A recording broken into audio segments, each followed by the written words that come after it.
हम स्टार्ट करते हैं आज का जो हमारा टॉपिक है। हमारा टॉपिक है आज का मध्य प्रदेश में वन तथा वन्य जीव। मध्य प्रदेश में वन तथा वन्य जीव। तो वन क्या होते हैं, बताइए वन क्या होते हैं। सबसे पहले भारतीय वन अधिनियम, अगर हम बात करें कि फॉरेस्ट, इसके लिए एक अधिनियम, वनों के लिए अधिनियम लाया गया। क्यों लाया गया? क्योंकि जब क्या हो रहा था कि वनों का कटाई और ह्रास, लोग उसको, प्रकृति को नुकसान पहुंचा रहे थे, है ना। तो जब भारत आजाद भी नहीं हुआ था तो भारतीय वन अधिनियम लाया गया, जिसके अंतर्गत बहुत सारी श्रेणियों में वनों को विभाजित कर दिया गया और उनको एक फिक्स दायरे में कर दिया गया कि ये वाला वन प्रतिबंधित है, ये वाला यहां प्रतिबंधित है, ये वाला यहां प्रतिबंधित है ना। तो उसके लिए क्या होता है, अधिनियम लाया जाता है। इस अधिनियम में क्या होता है कि वनों का जो कटाई होती है, वनों की कटाई के लिए अगर कोई सागौन का जैसे वृक्ष काट रहा है तो उसके लिए इतनी सजा, है ना, इतना जुर्माना, है ना, ये सारी चीजें इस अधिनियम में डिसाइड होती हैं कि इस क्षेत्र में जो सागौन का ये वृक्षों का जो क्षेत्र है, इसमें आप चराई कर सकते हैं, इसमें आप क्या कटाई कर सकते हैं, ये सारी चीजें इस अधिनियम में डिस्क्राइब होती हैं। यहां मैं अभी मेंस की क्लास नहीं ले रहा, अगर मेंस की एमपीपीएससी की ये वाला लेक्चर मेरा होता तो मैं इस पूरे वन अधिनियम को समझाता आपको। लेकिन अभी जो हमें एमपीपीएससी प्री और हमारा जो अपना एमपीपीवी के जो भी एग्जाम है उनके लिए जानना जो जरूरी है कि पेपर में अगर आ जाए कि भारतीय वन अधिनियम कब बनाया गया, तो भारतीय वन अधिनियम कब बनाया गया, तो ये सामने आपको लिखा हुआ है कब, 1927 में भारतीय वन अधिनियम बनाया गया। इसके साथ आप देख रहे होंगे, अब एमपीपीएससी के ऐसे प्रश्न हमेशा से रहे हैं, उठा के देख लेना, हर बार एक प्रश्न ऐसा रहा है एमपीपीएससी प्री, हर बार एक प्रश्न रहा है, कहीं ना कहीं उसने फुल फॉर्म पूछा है। किसका पूछा है, तो ये आपको दिख रहा होगा। वैसे तो इसका नहीं पूछा है, लेकिन क्या हो सकता है कि ये वाला जो प्रश्न आ सकता है, इसलिए इसको देखें आप। FSI, forest survey of India, क्या भारतीय वन सर्वेक्षण, ठीक है। तो इसमें क्या है, ये कब फाउंड हुआ, इसका हेडक्वार्टर कहां है, ये तीन चीजें यहां जानना हमें बहुत जरूरी है।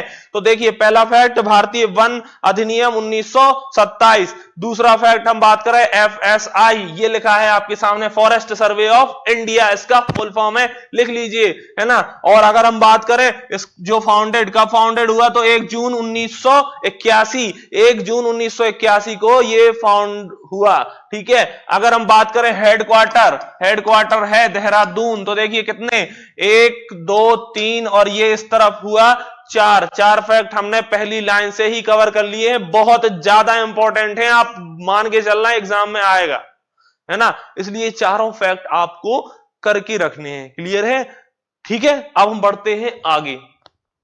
स्वतंत्र भारत की पहली राष्ट्रीय वन नीति वर्ष कब, देखिए सामने लिखा है। अब एग्जाम में आ जाए, पहले मैंने थोड़ा भारत का लिया है, उसके बाद मध्य प्रदेश का, जस्ट इसके तुरंत बाद अभी 5 से 10 मिनट में स्टार्ट हो जाएगा। लेकिन ये जानना जरूरी है, इससे प्रश्न आए हैं एमपीपीएससी प्री, जैसे मैंने बताया, ऊपर देख ही रहे होंगे आप। तो राष्ट्रीय वन नीति कब लाई गई, सबसे पहले तो 1952, स्वतंत्र भारत, जब भारत स्वतंत्र हुआ तो 1952 में पहली वन नीति लाई गई, सामने दिख रहा है। आगे चलते हैं, देखो, forest survey of India, FSI, जैसा मैंने ऊपर बताया, इसका फुल फॉर्म एफएसआई का, देखिए फॉरेस्ट सर्वे ऑफ इंडिया द्वारा 1987, देखो कितना इंपॉर्टेंट डेटा मैंने बिल्कुल तरीके से इसको सजा के लिखा हुआ है कि जो फॉरेस्ट सर्वे ऑफ इंडिया है, भारतीय वन सर्वेक्षण, उसने क्या वर्ष 1987 में इसको क्या किया, प्रकाशित किया, किसको, वन रिपोर्ट को। तो सर्वप्रथम 1987 में वन रिपोर्ट एफएसआई द्वारा प्रस्तुत की गई। अब चलते हैं हम आगे, बहुत इंपॉर्टेंट है, जिनमें मैंने स्टार लगा दिए हैं, ये आप मान के चलना, एग्जाम के प्रश्न एक आध बार, एक ना एक बार जरूर आएंगे। तो देखिए, मैं लेटेस्ट लेकर आया हूं, बिल्कुल अपडेटेड, 2019 हर 2 साल में होती है। अच्छा, ये भी आप लिख सकते हैं यहां कि हर 2 वर्ष बाद, जैसे 1987 अब 1989 में होगी, ऐसे करके हर 2 वर्ष बाद, 2 वर्ष बाद, ठीक है। हर 2 वर्ष बाद क्या होता है, ये जो हमारा रिपोर्ट है, वन रिपोर्ट आती है। अभी जो आई है 2017 में आई थी, फिर उसके बाद 2019, तो अब 2021 में आएगी, इसलिए ये सबसे ज्यादा अपडेटेड है। तो देखिए वर्ष 2019 में, और ये कौन सी नंबर की है, ये प्रश्न है, ये इन पे स्टार लगा लेना। अभी आ जाएगा कि फिलहाल जो पिछली अपनी वन रिपोर्ट आई है वो कौन से नंबर की रिपोर्ट है, तो हम बता देंगे कि वो 16वें नंबर की वन रिपोर्ट है। क्लियर है, ये स्टार लगा दिया मैंने, ये लीजिए प्रस्तुत की गई। और ये भी अगर पूछ लिया जाए पेपर में कि कितने वर्ष बाद वन रिपोर्ट को पेश किया जाता है, हम बता देंगे 2 वर्ष बाद, प्रत्येक 2 वर्ष बाद क्या होता है, वन रिपोर्ट को पेश किया जाता है। अब हम आगे देखते हैं तो ये दिख रहा होगा आपको केंद्रीय मंत्री, उस टाइम पे केंद्रीय मंत्री क्या थे, 2019 में केंद्रीय मंत्री क्या है कि ये जलवायु परिवर्तन और हमारा ये जो वन विभाग है इसके जो मंत्री थे वन संरक्षण और जलवायु परिवर्तन वाले, तो इनका नाम क्या था, श्री प्रकाश जावड़ेकर। क्या, केंद्रीय मंत्री श्री प्रकाश जावड़ेकर ने 30 दिसंबर 2019 क्या 30 दिसंबर 2019 को इस रिपोर्ट को पेश किया। अपडेट पूछ ली जाए पेपर में क्या कि कब, तो 30 दिसंबर 2019, अभी जो पिछली आई रिपोर्ट, ठीक है। और इसको किसने जारी किया, श्री प्रकाश जावड़ेकर जी ने जारी किया। देश में कुल वन एवं वृक्षावरण का हिस्सा, अब देखिए ये जो रिपोर्ट आई इसमें क्या बताया गया कि कुल वन और वृक्षावरण। अब सर ये बताइए 2-2 शब्द क्यों लिखे हैं, कुल वन और वृक्षावरण। तो वन क्या होते हैं, जहां पे पेड़ों की या वृक्षों की सघनता पाई जाती है, जहां वन्य जीव विचरण करते हैं वो हमारे वन होते हैं। परंतु वृक्षावरण मतलब वृक्ष कहीं ना कहीं जहां लगे हो, तो शहरों के बीच में भी तो वृक्ष लगे होते हैं, है ना, शहरी इलाकों में भी वृक्ष लगे होते हैं। वनों के अलावा, जंगलों के अलावा जो वृक्षारोपण है उसकी बात कर रहे हैं वो, तो वन तो हो जाएंगे जो हमारे जंगल है जहां वन्य जीव विचरण करते हैं, जहां पे वनों की सघनता होती है।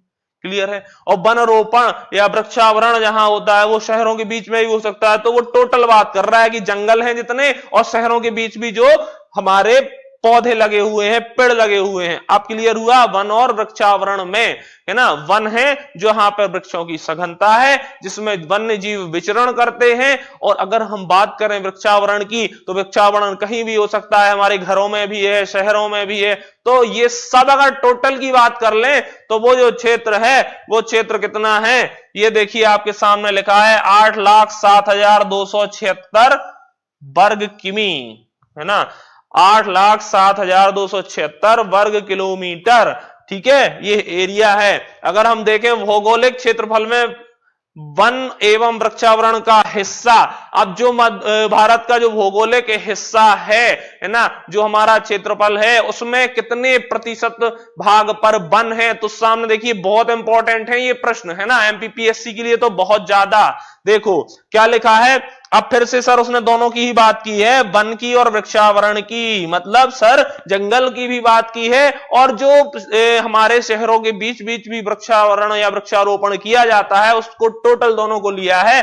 तो आपको दिख रहा होगा ये प्रतिशत कितना है, ये प्रतिशत है 24.56%। क्लियर है, जितना भी है, मान लो हमारा भारत 100 है, उसमें से आपको दिख रहा होगा 24.56% क्या है हमारे वन जो भौगोलिक क्षेत्र है उस पे वनों ने कवर किया हुआ है। अगर हम देखें आगे तो हम देखते हैं आगे, अब लिखा है भौगोलिक क्षेत्रफल में वनों का हिस्सा। आप देखो वृक्षावरण इसने हटा दिया, अब सिर्फ जंगल की बात कर रहा है।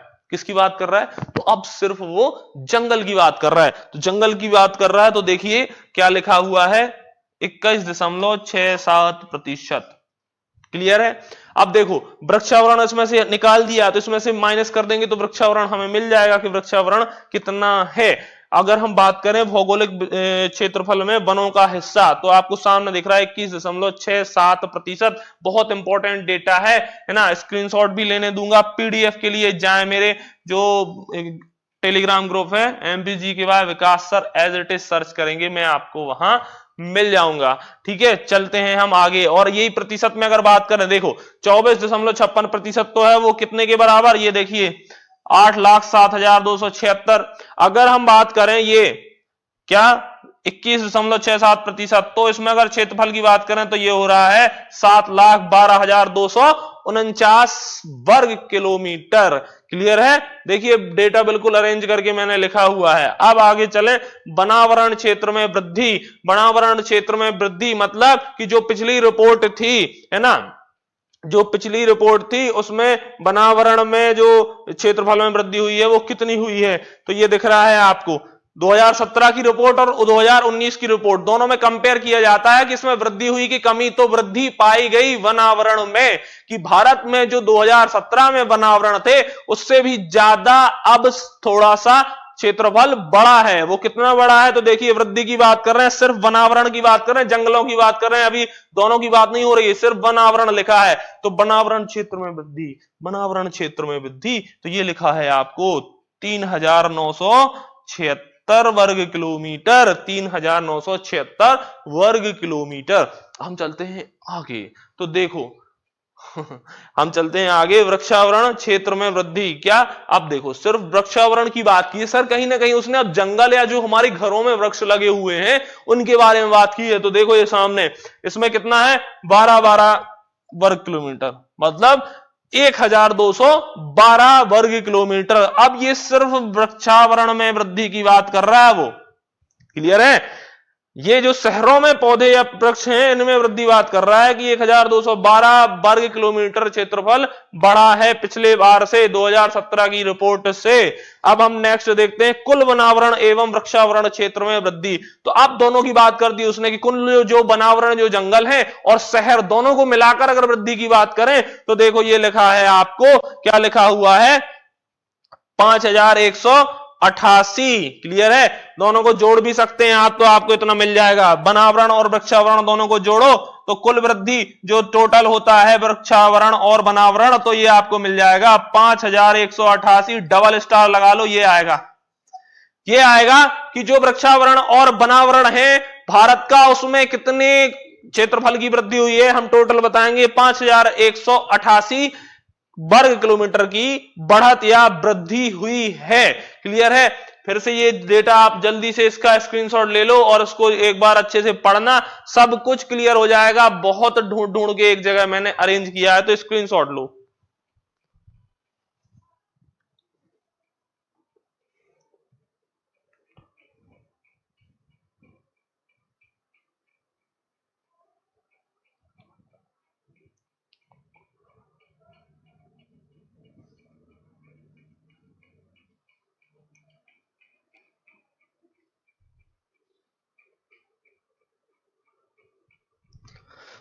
तो आपने स्क्रीनशॉट ले लिया होगा। इसमें 15 से 20 फैक्ट है सामने आपके, है ना, और इसमें से 1 से 2 फैक्ट पक्के से आएंगे एग्जाम्स में, तो आप इसको भूलना नहीं है ना।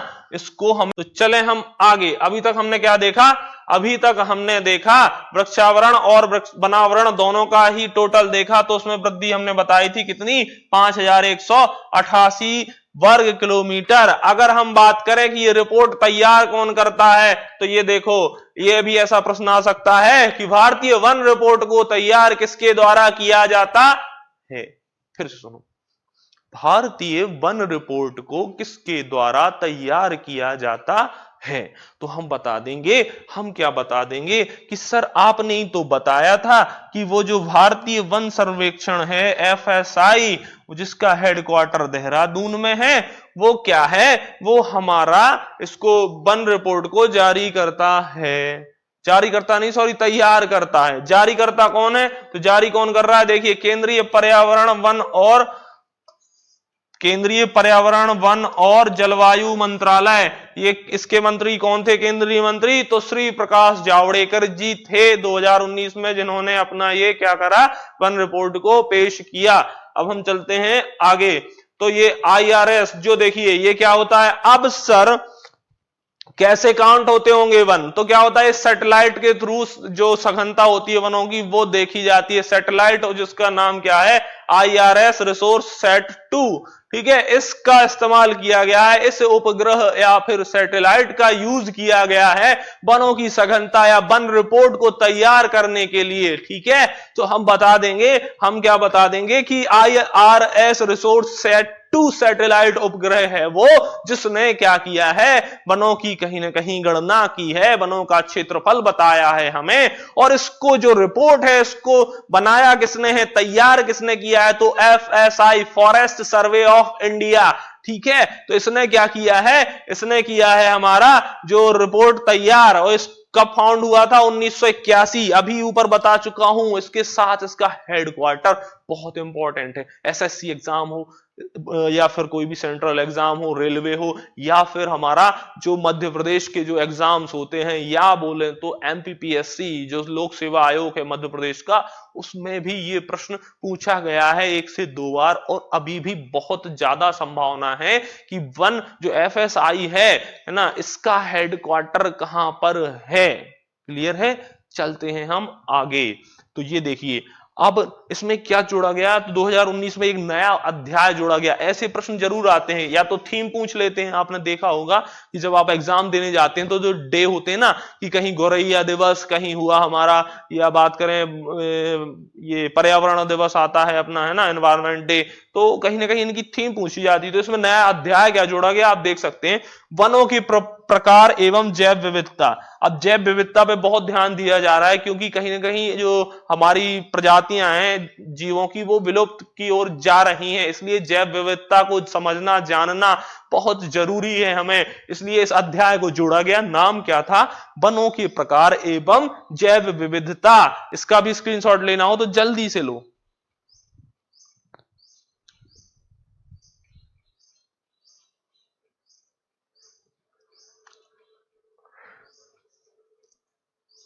ये जो डेटा है दोस्तों, ये आपको हर जगह कहीं भी नहीं मिलेगा एक साथ। आप देख लेना किसी भी, ना तो चैनल पे और ना किसी बुक में। ये मैंने खुद सर्च करके मैं लिखता हूं, आपको समझ आ रहा होगा कि ये मेरे हैंड रिटन नोट्स हैं। ये सारी पीडीएफ टेलीग्राम पे मेरी मिल जाएंगी। इसमें बहुत मेहनत लगती है दोस्तों, तो प्लीज आप लोग शेयर और लाइक कर दिया करें। देखिए मैं आप लोगों के लिए कितना अच्छा कंटेंट लेके आया हूं। तो ये तो आप लोग बिना बिना पूछे कर दिया करो। वैसे आप लोग कर देते हो, इसके लिए बहुत बहुत धन्यवाद आप लोगों को। फिर भी जो अपने दोस्त हैं उनको प्लीज एक बार शेयर जरूर कर दिया करो। और जो भी लोग टेलीग्राम में हैं मेरे साथ, वो भी टेलीग्राम की लिंक अन्य दोस्तों के साथ शेयर कर दिया करें। इससे मुझे भी मोटिवेशन मिलता है, एक एनर्जी का काम करेगा। उतना ही अच्छा कंटेंट मैं और मेहनत करके लेके आऊंगा, है ना। और ये कंटेंट की मेरी गारंटी है कि आपको एग्जाम में इससे बाहर नहीं जाएगा। जो मेरी एनालिसिस कहती है, पुराने पेपर उठा के देख लेना, चीजें बिल्कुल वैसे ही अरेंज है एकदम, है ना। चलो, तो ये सबसे अपडेटेड चीज चल रही है एग्जाम के पॉइंट ऑफ व्यू से। देखो नेक्स्ट आगे 2019 रिपोर्ट के अनुसार अब आ गए हम कहां पर? अपने मध्य प्रदेश पर। वो भारत की स्थिति थोड़ी बतानी जरूरी थी। अगर हम बात करें मध्य प्रदेश की, तो सबसे वनाच्छादन वाला जो भौगोलिक क्षेत्र एरिया की बात करें, सबसे ज्यादा वनाच्छादन वाला अगर भारत का मध्य कोई वो है, क्या बोलते हैं हमारा राज्य, तो वो है मध्य प्रदेश। ठीक है, वो है हमारा मध्य प्रदेश। कितना? फिर से सुनो एक बार इस लाइन को, क्योंकि बहुत इंपॉर्टेंट है। भारत में सबसे ज्यादा या सर्वाधिक वनाच्छादन वाला राज्य कौन सा है? मध्य प्रदेश। तो सबसे ज्यादा वनाच्छादन, बहुत ज्यादा, स्टार लगा लो इस पे या लिख लो, सबसे ज्यादा वनाच्छादन। भारत के जितने भी राज्य हैं उसमें सबसे ज्यादा वनाच्छादन कहीं है तो वो है मध्य प्रदेश में। ठीक है, अगर हम 2019 रिपोर्ट के अनुसार मध्य प्रदेश का वनावरण देखें, देखो 2019 की जो रिपोर्ट आई बिल्कुल लेटेस्ट है ना, उसमें जो हमारा वनावरण बताया गया है, अब सिर्फ वनावरण लिखा है, वृक्षावरण उसके साथ नहीं है, सिर्फ जंगल की बात हो रही है।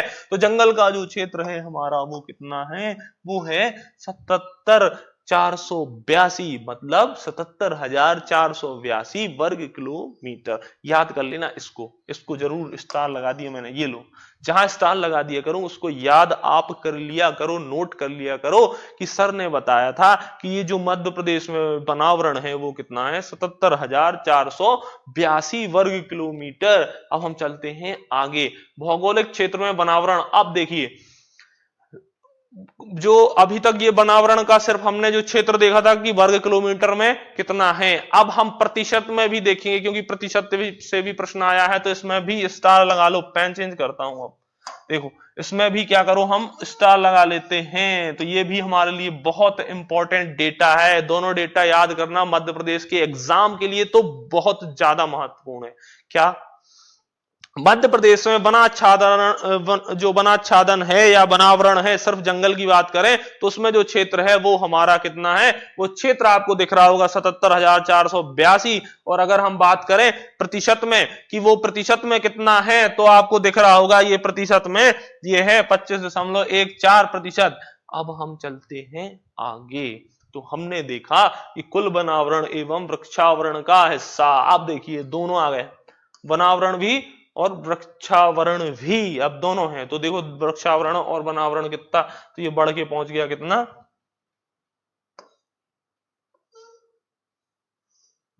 85,821 वर्ग किलोमीटर।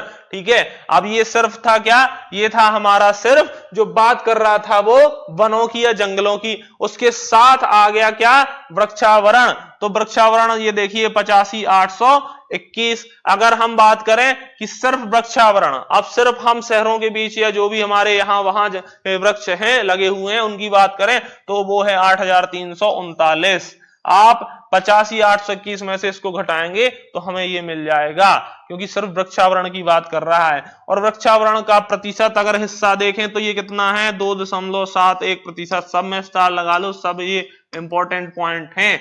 देखिए बिल्कुल एक तरीके से ये सारा डेटा एक जगह नहीं मिलता है, आप इसको बहुत अच्छे से नोट कर लेना या फिर पीडीएफ मेरी इस टेलीग्राम चैनल पे मिल जाएंगी। ठीक है, चले हम आगे।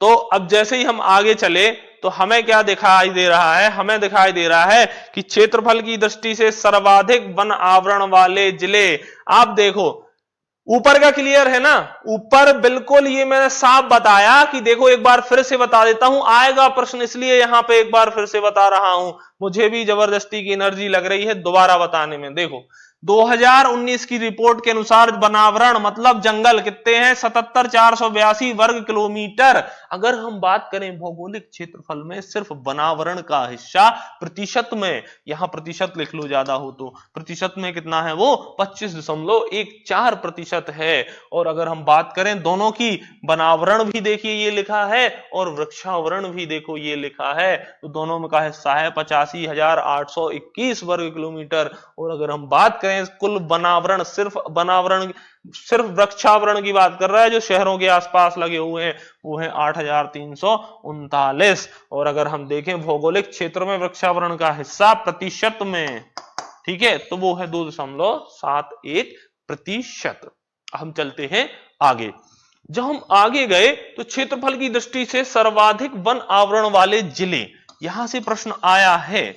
अब यहां से प्रश्न आया है एमपी एग्जाम में, जो भी एमपी के एग्जाम है उनमें एक दो बार ये प्रश्न आ चुका है, तो हम बता देंगे। हम क्या बता देंगे कि क्षेत्रफल से की दृष्टि से सर्वाधिक सघन वन या सर्वाधिक वन क्षेत्रफल में, ज्यादा क्षेत्रफल में फैले हुए हैं, तो वो जिला कौन सा है, तो सर वो बालाघाट है, जो पहले नक्सल प्रभावित क्षेत्र था, अब उतना नहीं है, परंतु ये क्या है हमारा, यहाँ पर वर्षा बहुत ज्यादा होती है, वर्षा बहुत ज्यादा होती है इस बेल्ट में। बालाघाट, छिंदवाड़ा, बैतूल, ये सारी जगह क्या होती है, बारिश बहुत अच्छी होती है। बंगाल की खाड़ी का मानसून जो है हमारा दक्षिण और पूर्वी जिला है बालाघाट, वहां पर वर्षा होती है। आप पूछ लेना अक्टूबर में भी वर्षा वहां पर हो रही है, अगर आपका कोई मित्र वहां पर हो। चलिए, तो पहला है वो क्या, बालाघाट।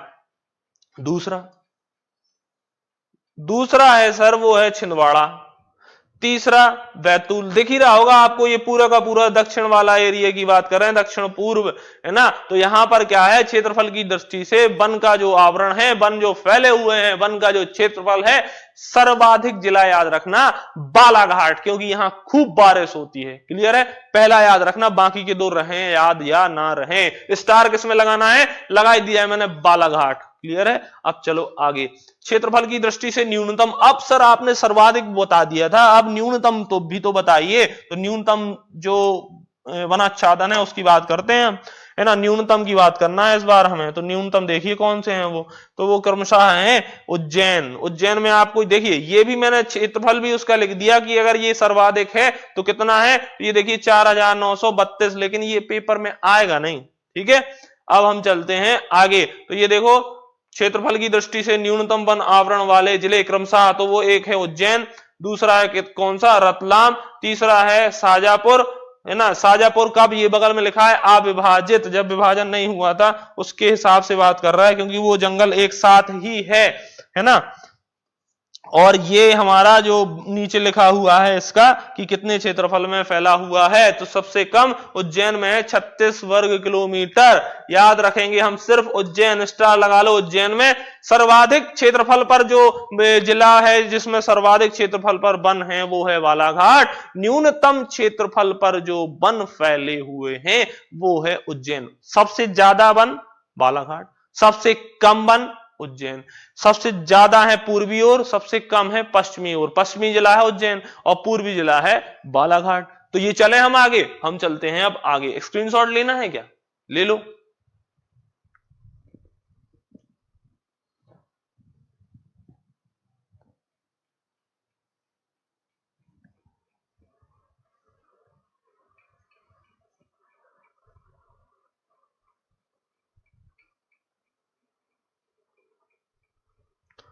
चलिए हम चलते हैं अब आगे।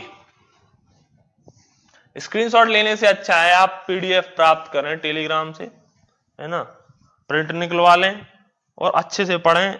इतने डेटा में से आपको एग्जाम में प्रश्न मिल जाएंगे, सब महत्वपूर्ण लिखा है और इतना ही काफी है।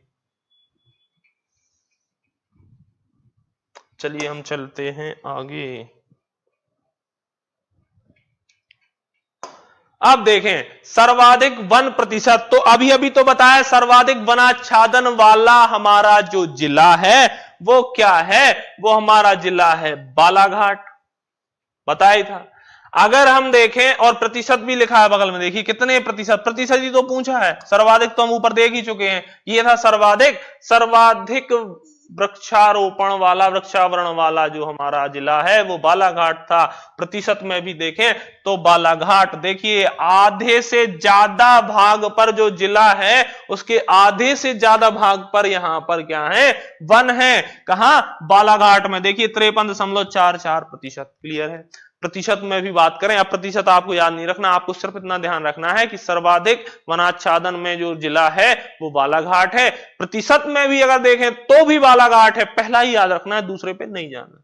न्यूनतम वन प्रतिशत, आप देखिए यहां सर्वाधिक था, अब न्यूनतम वन प्रतिशत, तो उज्जैन में देख ही रहे होंगे आप, ये उज्जैन में सबसे कम जो क्षेत्रफल पर वन थे, तो यहां प्रतिशत में भी अगर हम देखें तो प्रतिशत में भी 0.59, ठीक है, 0.59 मतलब 1% भी नहीं है। और वो जिला कौन सा है, उज्जैन। इसके बाद दूसरा शाजापुर, हमें दूसरे पे नहीं जाना है, जो याद करना है वो मैंने स्टार यहां लगा देता हूं, ये प्रतिशत की बात है। और सर्वाधिक प्रतिशत पर बालाघाट में, जो कि लगभग आधे भाग पर हमारे वन फैले हुए हैं। क्लियर है, ज्यादा तो नहीं हो गया, है ना, आराम आराम से चलते हैं, कोई दिक्कत नहीं, ये करना हमें जरूरी है। अब देखो न्यूनतम 1% उज्जैन में। क्लियर है, कितना, 1% भी नहीं है, आधे प्रतिशत के आसपास है। रिपोर्ट 2017 की तुलना, अब 2017 में जो आई थी 15वीं, उसकी तुलना में 2019 में जो आई वो 16वीं थी। उसमें क्या हुआ, 68 वर्ग किलोमीटर का क्या है, इजाफा या वृद्धि। स्टार लगा लो इस लाइन में, क्या बोल रहा है फिर से सुनो। 2017 में जो रिपोर्ट आई थी और जो 2019 में 16वीं रिपोर्ट आई है, वन रिपोर्ट, इसमें क्या हुआ है, इसमें 68 वर्ग किलोमीटर क्षेत्रफल की वृद्धि हुई है। दोनों को आप माइनस करेंगे, जो 2017 का जो डेटा था और 2019 का जो आप माइनस करेंगे उसमें आपको 68 का डिफरेंस दिख जाएगा। अब चलते हैं हम आगे, तो देखो प्रतिशत वृद्धि। अब प्रतिशत में अगर वो वृद्धि की बात करूं मैं, तो मैंने प्रतिशत पहले ही सबसे ऊपर बताया था, तो जो ये प्रतिशत क्या था, ये है 25.14%। इसमें से माइनस करो किसको, जो अभी 2017 की थी। अब 2017 में कम था ये क्षेत्रफल, 2018 में ज्यादा हुआ, 2019 में ज्यादा हुआ, तो 2019 में से ही 17 को घटाएंगे जब तो मिलेगा हमें। तो 2019 में जो हमारा प्रतिशत था यह है वो है 25.14, लेकिन जो 2017 में हमारा डेटा था, प्रतिशत था, वो 25.11%। दोनों को घटाएंगे तो आपको ये दिख रहा होगा कितनी वृद्धि, 0.03% की वृद्धि। आ गया ना समझ। देखो 2019 में वृद्धि हुई है, तो 2019 में से 2017 को घटा दो, 2019 में था 25.14 माइनस 25.11% इसमें से जब हमने 2017 का डेटा घटा दिया तो वृद्धि हमें मिल गई 0.03% के आसपास। चले हम आगे।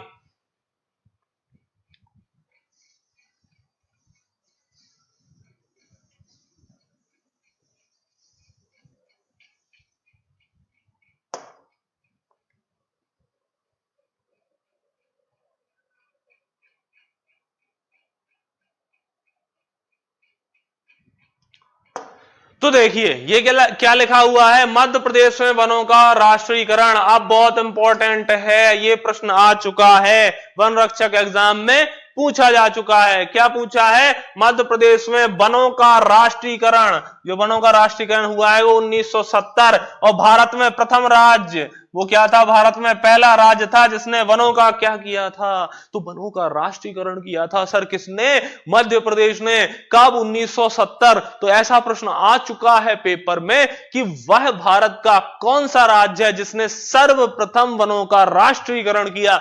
हम बता देंगे। हम क्या बता देंगे कि सर ने बता दिया अब तो हमें कि वो मध्य प्रदेश था जिसने क्या किया? सर्वप्रथम वनों का राष्ट्रीयकरण किया, और वो ईयर थी 1970। क्लियर है? हम चलते हैं नेक्स्ट पॉइंट की ओर, इसमें स्टार लगा लो। सारे इंपॉर्टेंट पॉइंट्स लिखता हूं मैं जो आपके काम के और आएंगे संभावित। देखो आगे, मध्य प्रदेश द्वारा सर्वप्रथम वन्य जीव संरक्षण अधिनियम कब लागू किया गया? वैसे तो ये वन्य जीव संरक्षण अधिनियम कब, इसकी क्या डेट है? तो ये 1972 में पारित किया गया था, है ना। और मध्य प्रदेश ने लागू कब किया ये अधिनियम? ये अधिनियम की बात कर रहा हूं इसमें, लेकिन जो मध्य प्रदेश ने सबसे पहले लागू किया था वन्य जीव संरक्षण अधिनियम को। अब ये भी इंपॉर्टेंट है, किसी बार आ गया कि जो वन्य जीव संरक्षण अधिनियम है वो सबसे पहले लागू करने वाला कौन सा राज्य है? हम बता देंगे मध्य प्रदेश है। क्या क्या सर? एक बार फिर से रिपीट, फिर से बताओ सर एक बार। तो ध्यान से सुनो कि ये जो वन्य जीव संरक्षण अधिनियम 1972 है, ये भारत में मध्य प्रदेश सबसे पहले लागू करने वाला राज्य है, और उसकी जो डेट है आपके सामने 25 जनवरी 1973। ठीक है, अब चलते हैं हम आगे। तो देखिए, मध्य प्रदेश राज्य वन विकास निगम, ये इस पे स्टार लगाओ, जल्दी लगाओ।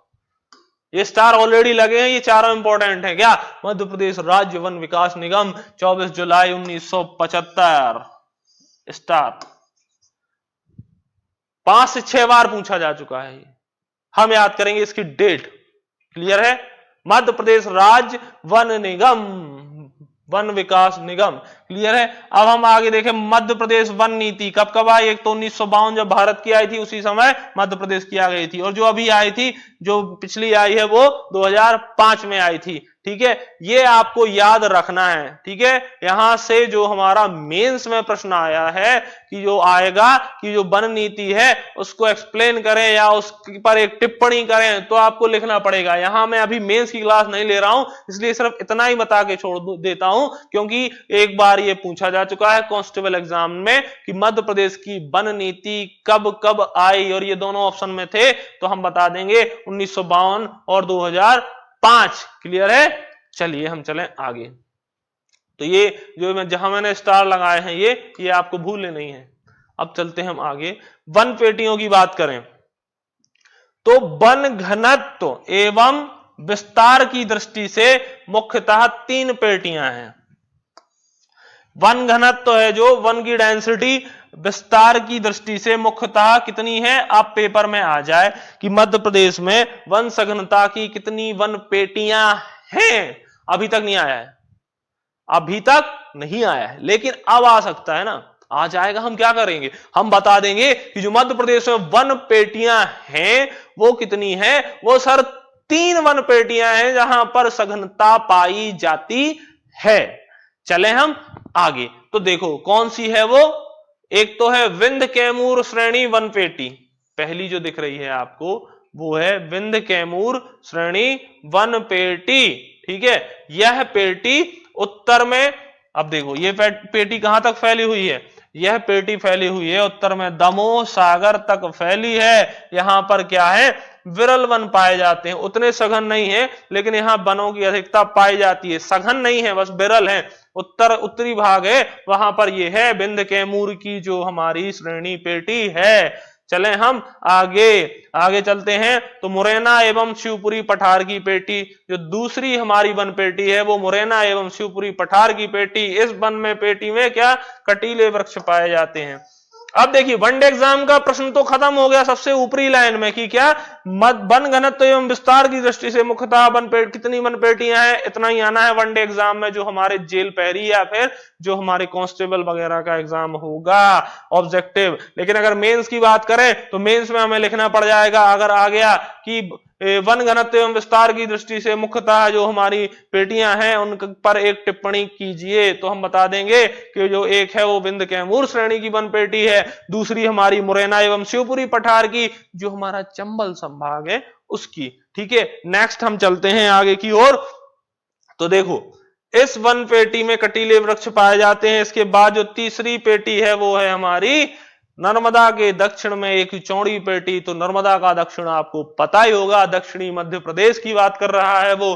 तो इसमें देखिए यह पेटी प्रदेश की पूर्वी सीमा से लेकर, अब जो पूर्वी सीमा है ना हमारी, कहीं ना कहीं ये हमारा जो उमरिया हुआ, बालाघाट हुआ, ये सारी चीज मंडला हुआ, इसकी बात कर रहा है वो, है ना। तो यह पेटी मध्य प्रदेश की पूर्वी सीमा से लेकर पश्चिम तक फैली हुई है। आपको पता ही है नर्मदा जैसे पूर्व से पश्चिम तक फैली हुई है, उस नर्मदा के दक्षिण की तो बात की है। तो नर्मदा का जो दक्षिण वाला भाग है पूरा का पूरा उसकी बात कर रहे हैं, ये उसकी बात कर रहे हैं। तो क्या होता है, इसके अंतर्गत कौन कौन आता है, इसके अंतर्गत आते हैं सतपुड़ा मैकाल श्रेणी के वन, बघेलखंड का पठार। देखो सतपुड़ा मैकाल है ही पता ही है आपको, नर्मदा के नीचे है ना। सतपुड़ा मैकाल का पठार पहाड़ी भाग आता है, क्लियर है। ये तीन वन पेटियां हैं, कौन सी हैं, विंध्य कैमूर वन श्रेणी है ना पेटी, और दूसरी है जो मुरैना एवं शिवपुरी पठार, तीसरी है नर्मदा के दक्षिण में फैली एक चौड़ी पेटी। क्लियर है, बस आप यही ध्यान रखना और कुछ याद मत रखना कि तीन वन पेटियां हैं। नेक्स्ट हम चलते हैं आगे।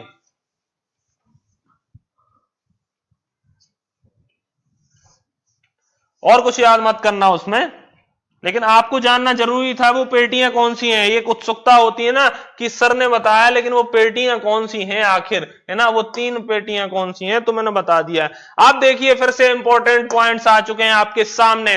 क्या लिखा हुआ है, यहां लिखा हुआ है कि ये जो वन वृत्त है मध्य प्रदेश में, इंपॉर्टेंट है, 1 से 2 बार पूछा गया है। मध्य प्रदेश में कितने वन वृत्त हैं, हम बता देंगे कि मध्य प्रदेश में है जो वो 16 वन वृत्त हैं। क्लियर है, अब हम चलते हैं आगे। 16 वन वृत्त हैं। इसके बाद हम देखें तो वन मंडल, मध्य प्रदेश में वन मंडल कितने हैं, तो वन मंडल हैं टोटल 22। ठीक है, वन वृत्त और वन मंडल 2 ही याद रखने हैं आपको, उसके आगे का डेटा याद वैसे नहीं रखना है बस। लेकिन मैंने बता दिया है कि उप वन मंडल है 473, परिक्षेत्र है 1871। एक सेकेंड, हाँ 1871 ही है। चलिए, वन वृत्त आप याद रखना कि 16 वन वृत्त हैं और वन मंडल हैं 62। आगे हम देखें सबसे बड़ा वन वृत्त, अब पेपर में आ जाए कि मध्य प्रदेश का सबसे बड़ा वन वृत्त कौन सा है। 16 वन वृत्त हैं, पूरे 53 जिले हैं हमारे, 52 जिले। इनमें क्या है कि जो वन वृत्त हैं उन वो 16 वन वृत्त में इनको बांटा गया है, और 16 ऐसे वन वृत्त हैं जो कहीं ना कहीं उसमें 1-1, 2-2, 3-3 जिले रखे गए हैं। ऐसे 16 वन वृत्त हैं, और 16 वन वृत्त में भी कितने हैं, वन मंडल हैं 52। तो ये 2 डाटा आप याद रखना, स्टार ये लगा दिया मैंने। आगे चलते हैं, सबसे बड़ा वन वृत्त तो वो है, सबसे बड़ा वन वृत्त है कौन सा, खंडवा, फिर जबलपुर, और उसके बाद रीवा। ये दिख रहे होंगे आपको, मैंने लिखे हैं साफ सामने। सबसे छोटा वन वृत्त कौन सा है, होशंगाबाद, इंदौर, बैतूल। आपको याद रखना है खंडवा है जो वो सबसे बड़ा वन वृत्त है, और होशंगाबाद है जो हमारा सबसे छोटा वन वृत्त है। इस पे स्टार लगा देता हूं, सिर्फ ये चीज याद रखनी है। अब चलें हम आगे। सर्वाधिक आरक्षित वन, तो सर्वाधिक आरक्षित वन कहां पर है, सर्वाधिक आरक्षित वन है हमारे, वो है खंडवा में। आरक्षित वन ऐसे होते हैं, आरक्षित और संरक्षित वन मैं आगे पढ़ाऊंगा, अभी सिर्फ इतना ही याद रखो, सिर्फ ये डेटा याद रख लो। वनडे एग्जाम का मोस्ट इंपॉर्टेंट डेटा है ये, इसको याद रख लो। मैं आगे बताऊंगा संरक्षित वन क्या होते हैं और आरक्षित वन क्या होते हैं। सबसे पहले हम देखते हैं सर्वाधिक आरक्षित वन, तो वो है खंडवा। ठीक है। अब यहां पे भी आपको दिख रहा होगा सबसे बड़ा वन वृत्त भी खंडवा है और सब सर्वाधिक आरक्षित वन भी खंडवा में ही पाए जाते हैं। और न्यूनतम आरक्षित हम बात करें, अगर न्यूनतम आरक्षित जो हमारे वन पाए जाते हैं वो कहां पर हैं? उज्जैन, तो इसको स्टार लगाओ। ठीक है। अब हम बात करें सर्वाधिक संरक्षित वन, तो वो सर्वाधिक संरक्षित वन है वो छतरपुर जिले में पाए जाते हैं। इसके साथ अगर हम न्यूनतम संरक्षित की बात करें तो वो है हमारा कौन सा जिला? खंडवा। ये बहुत इंपॉर्टेंट डेटा आपके सामने लिखा हुआ है, इसको याद कर लेना, इसका भी आप स्क्रीनशॉट ले लो।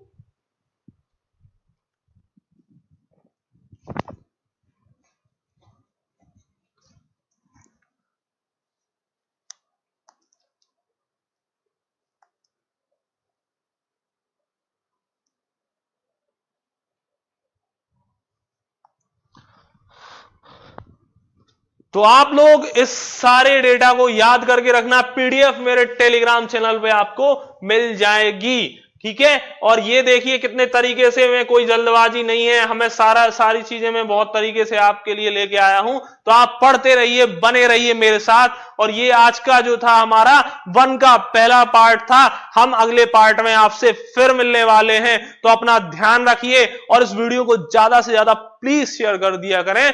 जय हिंद।